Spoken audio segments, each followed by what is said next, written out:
கிறிஸ்துவுக்குள் பிரியமானவர்களே, ஆண்டவராகிய இயேசு கிறிஸ்துவின் நாமத்தினாலே இந்த 2026 ஆண்டு புது வருட வாழ்த்துக்களை உங்களுக்கு கர்த்தராகிய இயேசு கிறிஸ்து நாமத்தினாலே கிராஸ் டிவியின் சார்பாக உங்களை அன்போடு தெரிவித்துக் கொள்கிறோம்.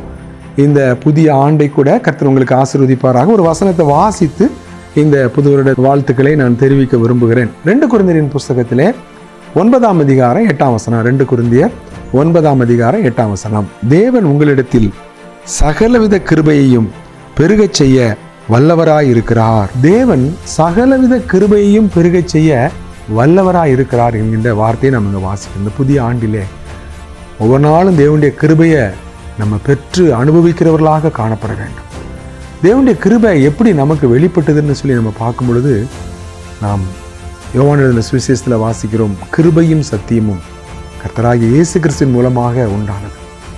ஆகவே தேவனுடைய கிருபையை நாம் பெற்றுக்கொள்வதற்கான ரகசியம் எங்கே இருக்குன்னா, கிறிஸ்து நம்முடைய உள்ளத்தில் அவர் பரிபூரணமாக வாசம் செய்கிறவராய் இருப்பார் என்றால் அவருடைய கிருபையை நாம் சம்பூரணமாக பெற்று அனுபவிக்கிறவர்களாக நாம் காணப்படுவோம்.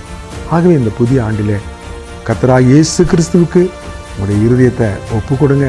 ஆண்டவரே, நீங்கள் என் உள்ளத்தில் வாங்க, ஒவ்வொரு நாளும் உங்களுடைய கிருபையினால் என்னை கரம் பிடிச்சு வழி நடத்துங்கன்னு சொல்லி கிறிஸ்துவுக்கு உங்களுடைய வாழ்க்கையை ஒப்பு கொடுங்க. நிச்சயமா இந்த புதிய ஆண்டு கிறிஸ்துவினாலே நீங்கள் வழி நடத்தப்படுகிற அவருடைய கிருபையினாலே உங்களை நிரப்புகிற ஒரு ஆண்டாக காணப்படும். கர்த்தர் தாமே இந்த புதிய ஆண்டிலே கர்த்தருக்கு பயந்து அவருடைய வழியிலே உண்மையாய் உத்தமமாய் நடக்கிற ஒரு ஜனமாக காணப்பட கர்த்தர் உங்களை அபரிவிதமாக ஆசீர்வதிப்பாராக.